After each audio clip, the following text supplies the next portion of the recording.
우리에게 새로운 한 주를 허락하셨습니다. 이 한 주도 하나님과 동행하길 원합니다.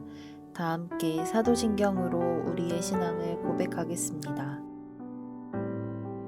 전능하사 천지를 만드신 하나님 아버지를 내가 믿사오며 그 외아들 우리 주 예수 그리스도를 믿사오니 이는 성령으로 잉태하사 동정녀 마리아에게 나시고 본디오 빌라도에게 고난을 받으사 십자가에 못 박혀 죽으시고 장사한 지 사흘 만에 죽은 자 가운데서 다시 살아나시며 하늘에 오르사 전능하신 하나님 우편에 앉아 계시다가 저리로서 산자와 죽은 자를 심판하러 오시리라. 성령을 믿사오며 거룩한 공예와 성도가 서로 교통하는 것과 죄를 사하여 주시는 것과 몸이 다시 사는 것과 영원히 사는 것을 믿사옵나이다. 아멘.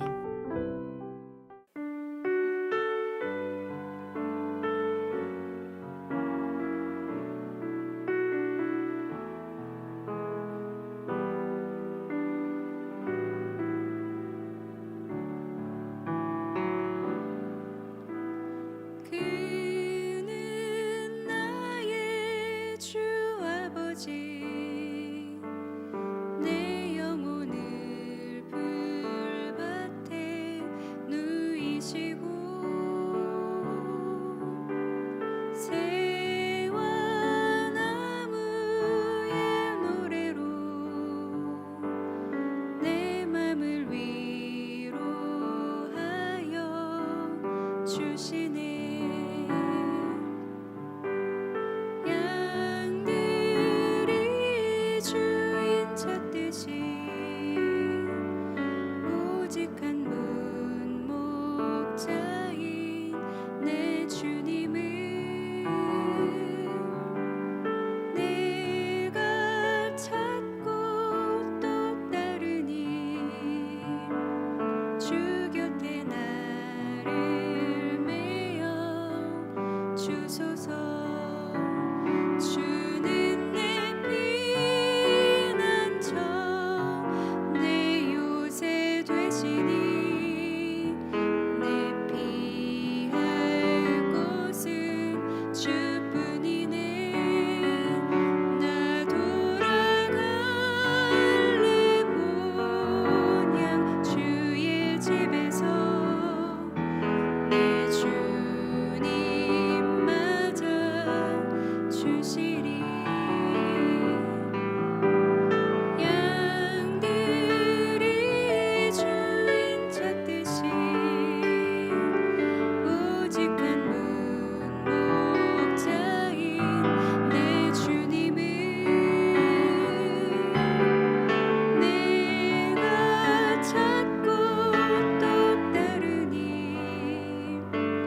주 곁에 나를 메어 주소서.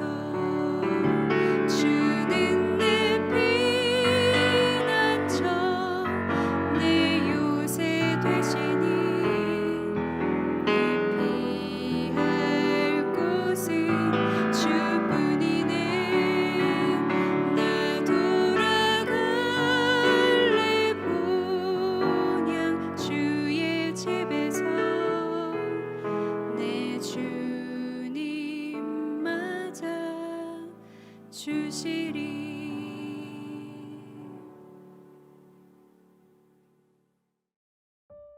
오늘 우리가 함께 나눌 말씀은 예레미야 47장 1절에서 7절 말씀입니다. 바로가 가사를 치기 전에 블레셋 사람에 대하여 선지자 예레미야에게 임한 여호와의 말씀이라. 여호와께서 이와 같이 말씀하시되 보라, 물이 북쪽에서 일어나 물결치는 시내를 이루어 그 땅과 그 중에 있는 모든 것과 그 성읍과 거기에 사는 자들을 휩쓸리니 사람들이 부르짖으며 그 땅 모든 주민이 울부짖으리라. 군마의 발굽소리와 달리는 병거 바퀴가 진동하는 소리 때문에 아버지의 손맥이 풀려서 자기의 자녀를 돌보지 못하리니 이는 블레셋 사람을 유린하시며 두로와 시돈에 남아있는 바 도와줄 자를 다 끊어버리시는 날이 올 것임이라.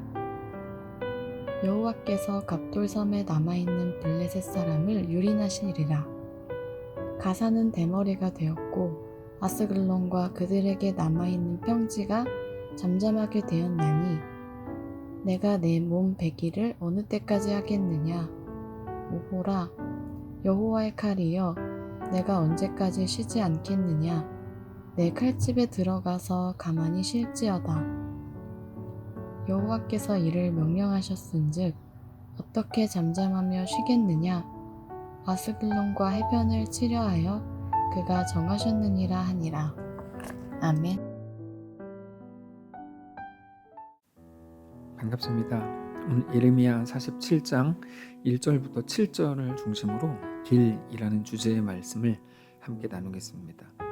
지난 본문에서 하나님께서는 애굽에 대한 말씀을 주신 후에 47장에서는 블레셋에 대한 말씀을 주십니다. 1절을 보시면 바로가 가사를 치기 전에 블레셋 사람에 대하여 선지자 예레미야에게 임한 여호와의 말씀이라. 자, 그런데 애굽과 블레셋은 모두가 이스라엘의 대적이었습니다. 그러나 조금은 다른 성격의 나라들이었습니다. 애굽이 마치 유다를 지켜주고 위하는 것처럼 하면서 뒤에서 뒤통수를 치는 거짓 친구의 모습이었다면 블레셋은 언제나 원수 같은 대적이었습니다. 근데 워낙 이스라엘과 지리적으로 블레셋이 거의 붙어 있었기 때문에 이스라엘을 자주 괴롭히고 위협했죠. 물론 다윗 시대에는 블레셋이 이스라엘에게 함부로 하지 못했습니다. 그러나 언젠가부터는 블레셋이 이스라엘에 대한 실제적인 위협이 되었습니다. 특히 바벨론이 남유다뿐만 아니라 애굽과 주변의 모든 나라들을 다 쓸어버릴 때까지 블레셋은 나름대로의 상당한 국방력을 가졌던 것으로 보입니다. 그러다가 오늘 본문이 나오는 거죠. 다시 말해서 오늘 본문에 나오는 블레셋에 대한 하나님의 말씀은 블레셋이 한참 잘 나갈 때 주신 겁니다. 블레셋도 애굽과 크게 다르지 않았습니다. 자기들의 힘을 유일한 소망이라고 믿은 거죠. 그러나 하나님께서는 그렇지 않다. 너희의 힘은 절대로 소망이 될 수가 없다라고 말씀을 하시는 겁니다. 너희는 너희의 힘이 소망이라고 믿지만 너희보다 더 강력한 누군가가 나타나서 너희를 무너뜨린다는 거죠. 무슨 의미일까요? 너희가 믿는 그 힘은 영원히 너희를 지켜줄 수 없다는 겁니다. 그러면 그들은 그 일을 보면서 완전히 깜짝 놀라고 경악하게 될 겁니다. 2절을 보시면 여호와께서 이와 같이 말씀하시되 보라, 물이 북쪽에서 일어나 물결치는 시내를 이루어 그 땅과 그 중에 있는 모든 것과 그 성읍과 거기에 사는 자들을 휩쓸리니 사람들이 부르짖으며 그 땅 모든 주민이 울부짖으리라. 그들은 싸울 마음도 완전히 상실하고 땅바닥에 주저앉아서 어린아이처럼 울게 될 거라고 말씀합니다. 그러면 모두가 그렇게 놀라고 겁을 먹어서 아버지가 자녀를 돌보지도 못할 만큼 천륜이 깨질 만큼 정신을 못 차리게 될 거라는 말씀입니다. 그러면서 3절 이렇게 말씀을 똑같이 주시죠. 군마의 발굽 소리와 달리는 병거 바퀴가 진동하는 소리 때문에 아버지의 손맥이 풀려서 자기의 자녀를 돌보지 못하겠다. 이렇게 말씀을 주세요. 그러면서 4절 이는 블레셋 사람을 유린하시며 두로와 시돈에 남아있는 바 도와줄 자를 다 끊어버리시는 날이 올 것임이라. 자, 근데 이 모든 일은 하나님께서 허락하시지 않으면 일어날 수 없는 일이라고 말씀을 하십니다. 다시 말해서 하나님이 너희의 힘을 꺾는 거다, 이런 말이죠. 4절입니다.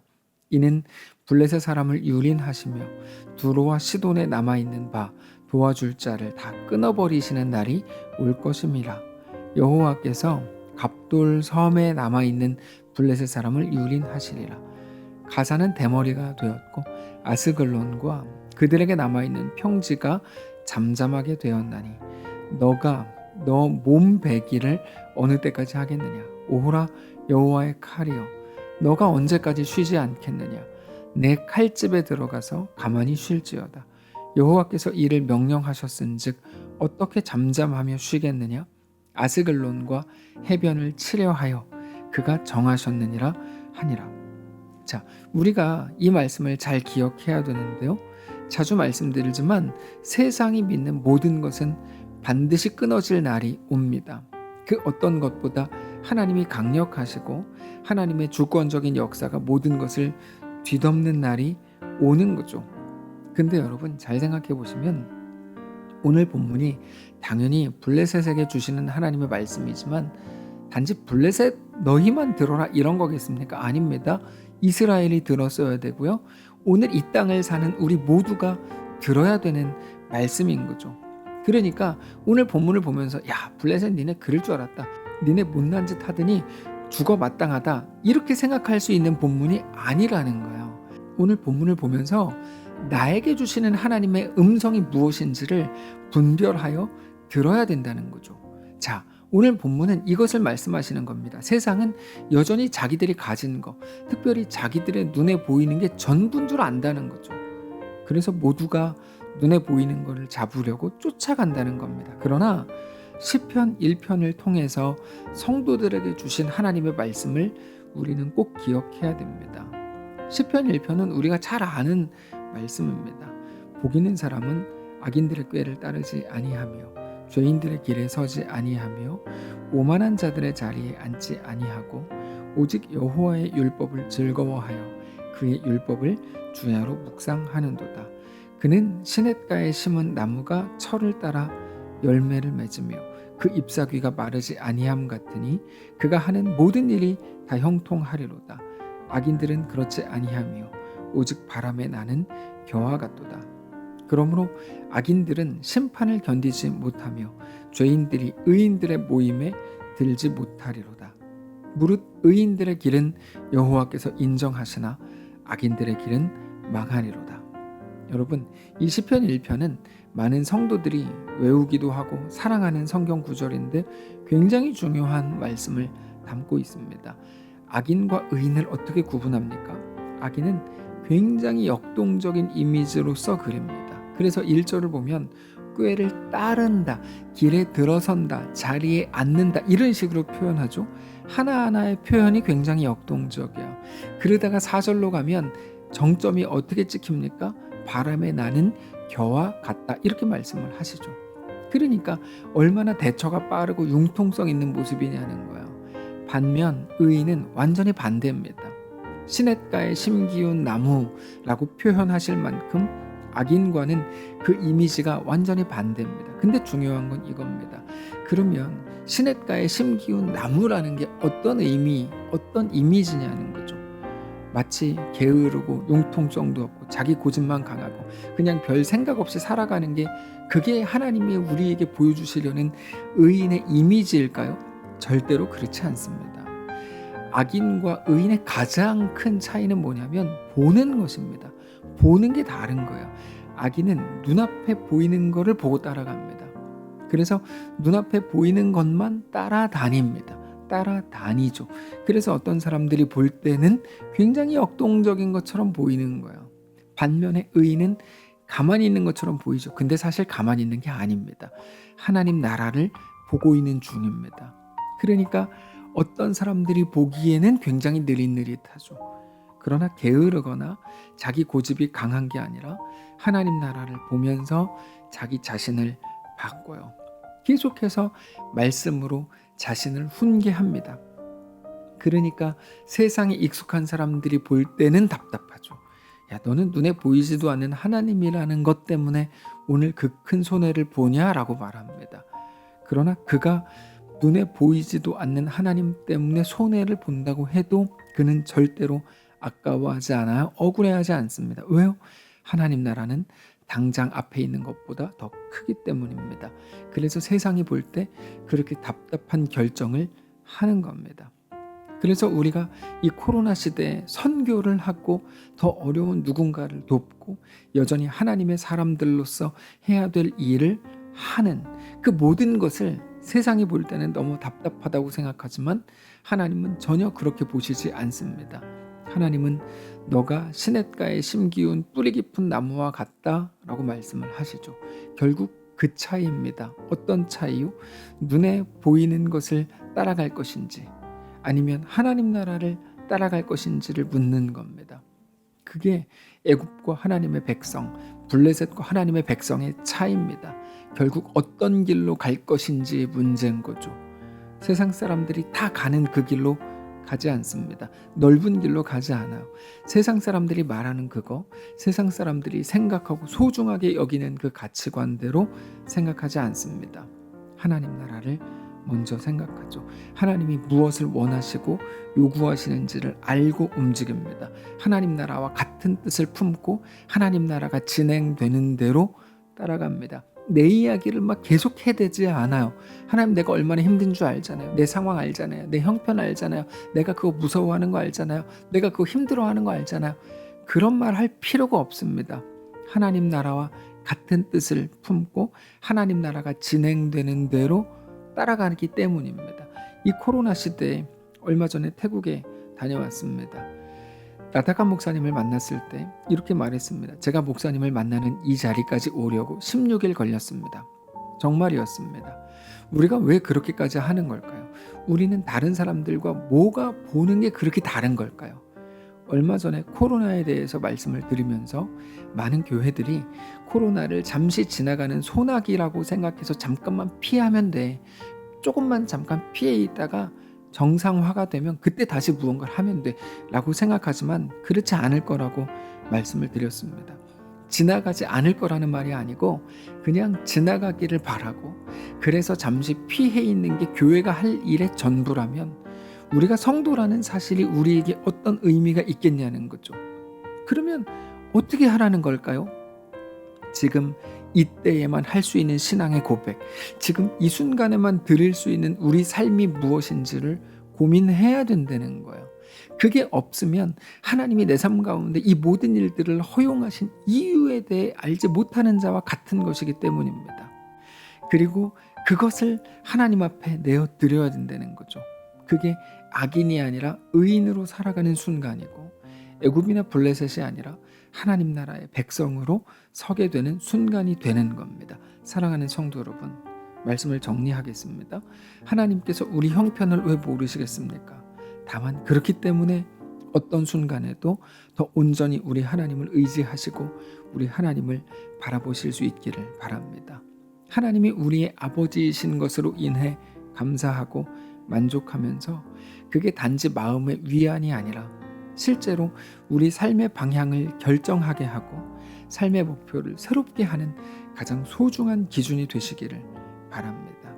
그래서 당장 앞에 있는 것을 따라가는 게 아니라 영원한 하나님 나라를 바라보면서 묵직하게 우리에게 허락된 오늘이라는 그 길을 넉넉히 살아가는 주의 거룩한 성도들 되시기를 바랍니다.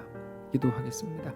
살아계신 하나님, 감사합니다. 주의 놀라운 은혜 앞에 우리가 서기를 원합니다. 매일같이 내 이야기하고, 내가 이렇잖아요, 나를 좀 불쌍히 여겨주시고, 내가 이렇잖아요, 나를 조금 배려해 주시고 라고 했던 우리의 연약함을 불쌍히 여겨주시고, 눈앞에 보이는 것들의 모든 것들을 항변하고 변명하고 그저 모든 것들의 이유로 삼았던 우리를 불쌍히 여겨주시고, 이제는 먼 곳 하나님 나라, 그러나 분명하게 약속된 그 나라를 오늘 바라보며 그 나라를 향해 오늘 나아가는, 그것이 우리의 길이 되고 그것이 우리의 방식이 되는 놀라운 주의 백성들 다 되도록 축복하여 주시옵소서. 우리 주인 되신 살아계신 예수님의 이름으로 기도합니다. 아멘. 사랑하는 성도 여러분, 하나님께서 오늘 하루를 우리에게 허락하셨습니다. 믿음을 가지고 승리하시기를 바라고, 특별히 우리에게 허락된 오늘이라는 이 시간 속에 거룩한 성도로, 온전한 주의 백성들로 늘 승리하며 살게 되시기를 주님 이름으로 축복합니다. 공지사항을 하나 말씀을 드리면, 저는 어제 광고 시간에도 말씀을 드린 것처럼 토요일 밤 비행기를 타고 주일 아침에 인천공항에 잘 도착했습니다. 기도해 주셔서 너무나 감사하고, 또 허락해 주시고 후원해 주신 거에 대해서 진심으로 너무나 감사하게 생각하고 있습니다. 이제 우리에게 허락된 모든 사역들과 그리고 모든 신앙의 여정 속에서 놀랍게도 하나님의 은혜를 사모하며 그렇게 거룩하게 세워지는 온 교회 모든 성도들 되시기를 축복합니다.